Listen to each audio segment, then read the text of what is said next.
Pada bab 4 ini kita akan membahas tentang struktur dan strategi internasional.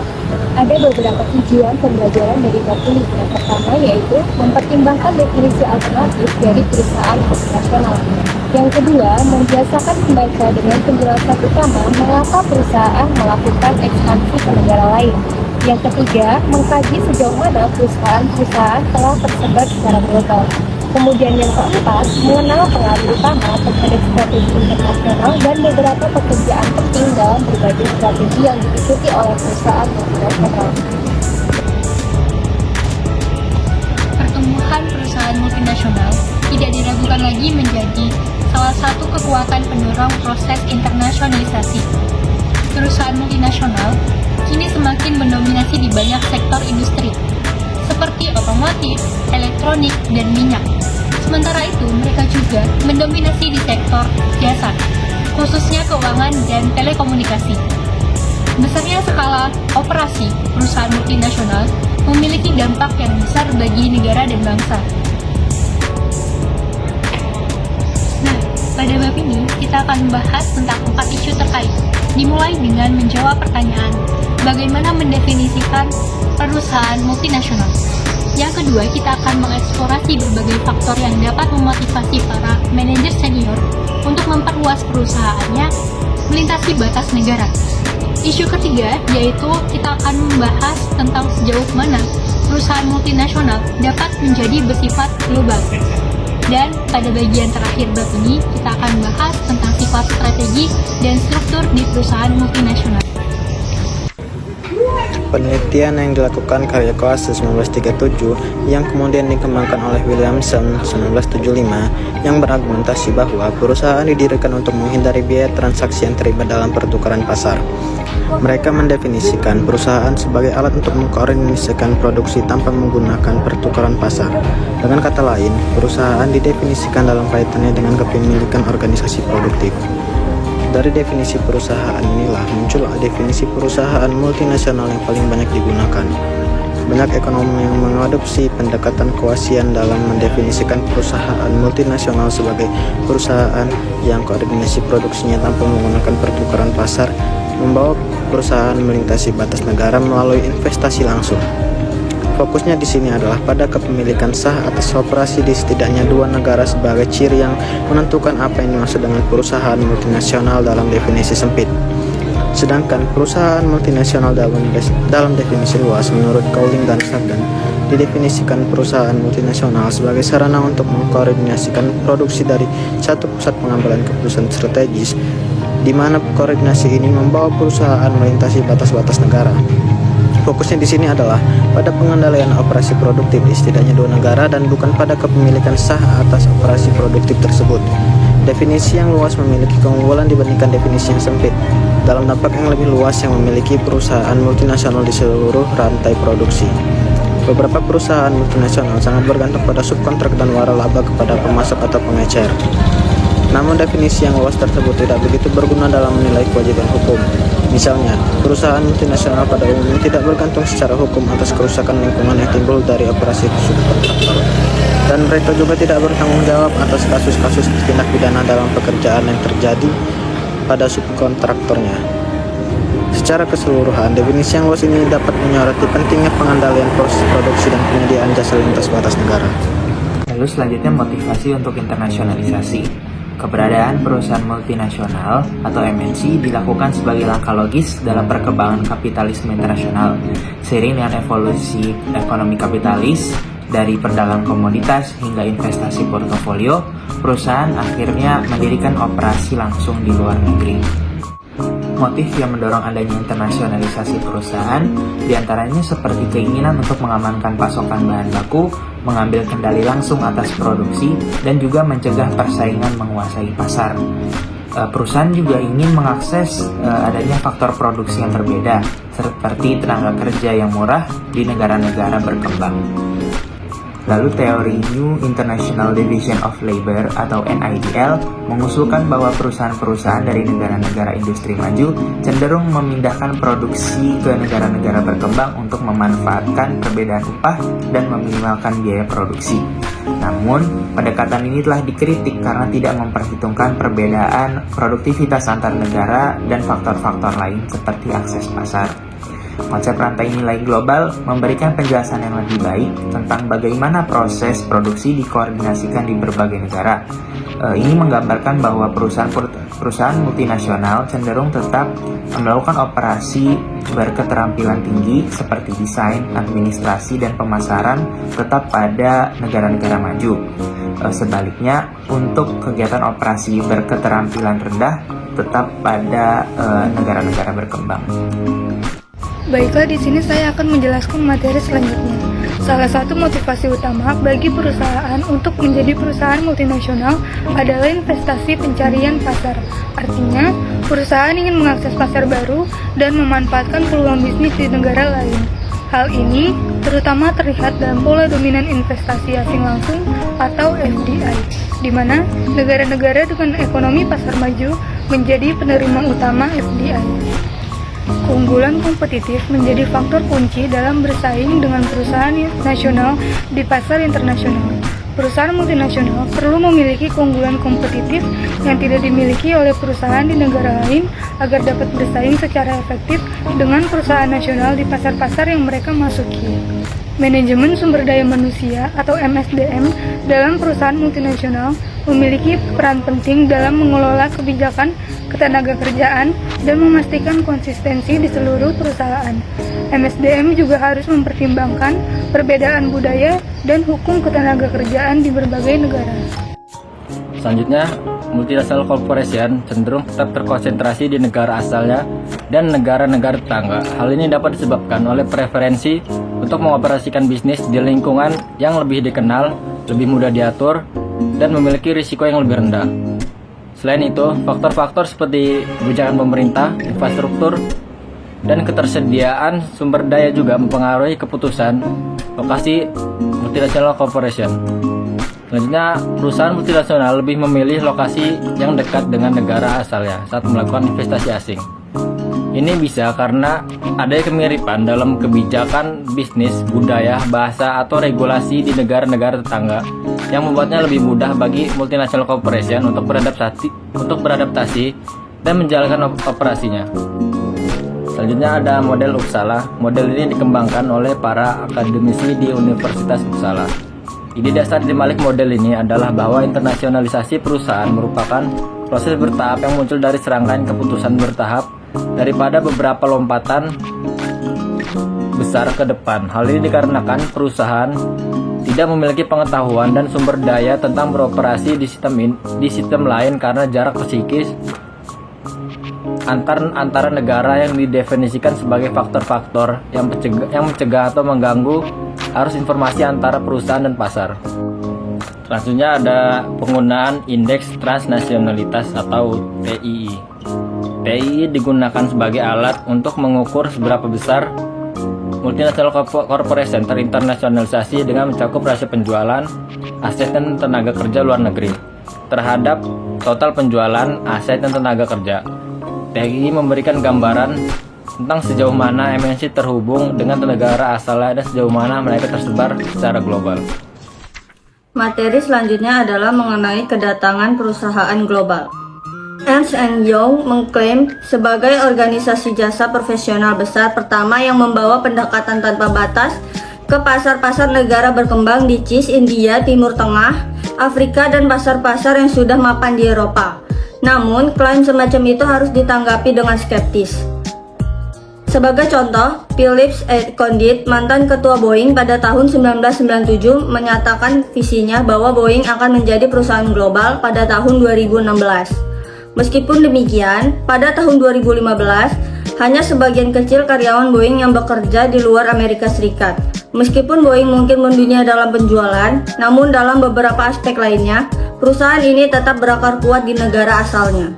Materi selanjutnya adalah membangun relasi internasional yang baik.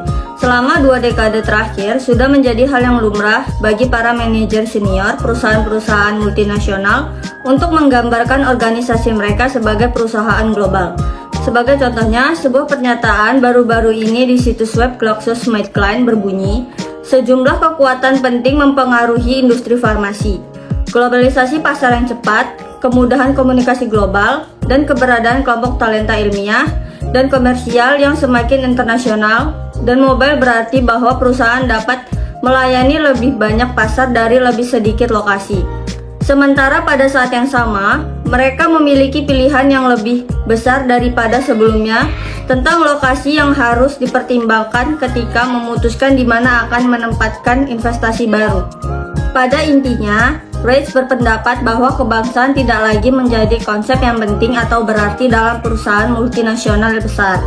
Salah satu interpretasi dari perkembangan yang tampak ini adalah dengan melihatnya sebagai konsekuensi logis dari keuntungan yang diperoleh perusahaan dengan menjadi perusahaan internasional. Semakin internasional perusahaan tersebut, maka semakin kuat perusahaan tersebut dalam hubungannya dengan aktor-aktor yang berbasis di dalam negeri seperti pemerintah dan serikat pekerja. Dengan demikian, terdapat insentif yang kuat bagi perusahaan untuk semakin menyebar ke berbagai negara dan memutuskan hubungan mereka dengan negara asalnya. Saya akan melanjutkan materi dari rekan saya. Pengaruh utama pada strategi dan struktur di perusahaan multinasional. Yang pertama yaitu perusahaan multinasional. Pada periode 1920 hingga 1950 ini disebut oleh Gosal dan Bartley sebagai era multidomestik. Dalam dekade ini, dasar terjadinya persaingan sangat berbeda antara satu negara dengan negara lainnya. Selera konsumen beragam dan proteksionisme perintah merajalela, sehingga tekanan terhadap diferensiasi lokal menjadi dominan. Strategi dan struktur terkait yang paling sesuai dengan kondisi ini adalah apa yang Gosal dan Bartley sebut sebagai multinasional, yang mereka definisikan sebagai kumpulan perusahaan nasional yang mengelola bisnis lokal mereka dengan arahan minimal dari kantor pusat. Implikasinya adalah kebutuhan akan pengetahuan dan keadilan akan sedikit tersebar melintasi batas negara, sebagaimana seluruh bagian dari proses produksi atau penyediaan jasa dilaksanakan di satu lokasi. Selanjutnya yaitu perusahaan global. Pada periode tahun 1950 hingga 1980 ditandai dengan sejumlah perkembangan, yaitu biaya transportasi dan komunikasi mulai turun secara real, skala efisiensi minimum turun sehingga skala ekonomi menjadi lebih penting, dan perdagangan menjadi kurang diatur. Dalam hal SDM, replikasi pendekatan negara asal berarti terdapat beberapa penerapan praktik negara asal di anak perusahaan asing, khususnya yang berkaitan dengan organisasi kerja. Dengan demikian, akan ada pendekatan perusahaan induk yang berbeda terhadap MSDM. Salah satu cara terjadinya hal ini adalah melalui penggunaan ekspatriat sebagai penegak kebijakan kantor pusat, dan akibatnya perusahaan dengan strategi global menggunakan sejumlah orang untuk penugasan internasional. Selanjutnya, perusahaan internasional. Pada periode dari tahun 1950-an hingga 1980-an juga ditandai dengan tekanan lebih lanjut terhadap perusahaan multinasional, yaitu pentingnya penyebaran inovasi ke seluruh perusahaan. Strategi kelompok perusahaan ketiga terutama didasarkan pada transfer dan adaptasi pengetahuan atau keahlian perusahaan induk ke pasar luar negeri. Perusahaan-perusahaan ini adalah perusahaan yang disebut perusahaan internasional. Kurang tersentralisasi dibandingkan perusahaan global karena manajemen lokal dapat memvariasikan sifat produk atau jasa ke pasar nasional, namun jauh lebih tersentralisasi dibandingkan perusahaan multinasional. Perusahaan jenis ini melakukan tidak berhubungan langsung dengan perusahaan multinasional parlemuter, namun dapat dilihat sebagai gabungan dari perusahaan polisentris dan etnosentris. Selanjutnya yaitu perusahaan transnasional. transnasional melibatkan penciptaan jaringan situs yang terintegrasi, yang masing-masing memiliki peran berbeda. Pabrik-pabrik dalam jaringan mempunyai peran yang berbeda. Dalam hal ini, tugas mereka adalah mengkhususkan diri pada bagian tertentu dari proses produksi atau penyediaan jasa. Integrasi operasi internasional melalui jaringan juga memungkinkan terwujudnya efisiensi skala di tingkat global, sehingga mencapai tingkat integrasi global.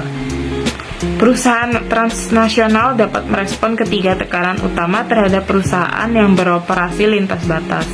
Transnasional mempunyai sejumlah implikasi penting bagi sumber daya manusia.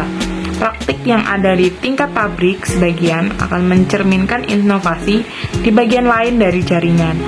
Bukan hanya inovasi di bagian tersebut di negara asal seperti di perusahaan global dan perusahaan internasional. Selanjutnya ada pentingnya politik organisasi di perusahaan internasional. Yang pertama, politik organisasi itu penting karena dapat mempengaruhi kebijakan dan regulasi yang mengatur lingkungan bisnis, seperti peraturan perpajakan, lingkungan, dan perdagangan. Yang kedua, politik juga dapat mempengaruhi reputasi dan citra suatu organisasi.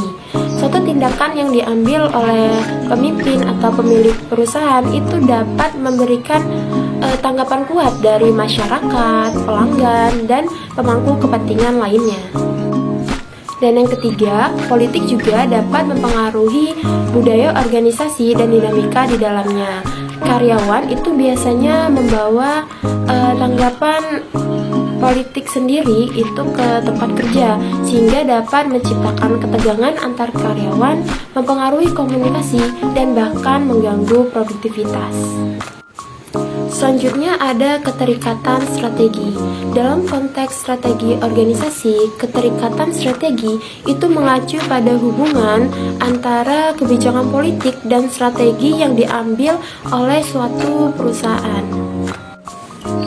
Keterikatan strategi ini mencakup pemahaman mendalam mengenai kebijakan politik, regulasi, dan arah kebijakan pemerintah yang dapat mempengaruhi aktivitas bisnis suatu perusahaan.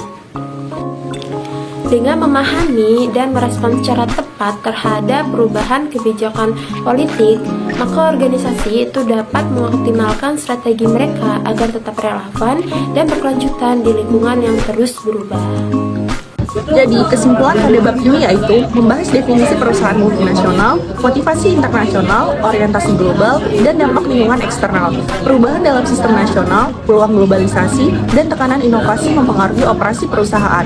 Meskipun diperlukan jaringan fleksibel, tantangan politik internal, dan efek negara asal mempengaruhi visi tentang jaringan. Jadi kesimpulannya, elemen lintas batas negara menjadi penting dalam operasi perusahaan multinasional. Baik, selanjutnya kita ke studi kasus dengan judul Auto Power Shaking of its American Origins. Studi kasus ini saya simpulkan atau saya singkat. Jadi Auto Power adalah perusahaan multinasional asal Amerika Serikat yang didirikan di Midwest pada awal abad ke-20. Keluarga pendiri memainkan peran penting dalam membentuk gaya manajemen dan nilai perusahaan. Meskipun perusahaan telah mengadopsi pendekatan internasional dalam beberapa aspek, akar Amerikanya sulit untuk dihilangkan sepenuhnya.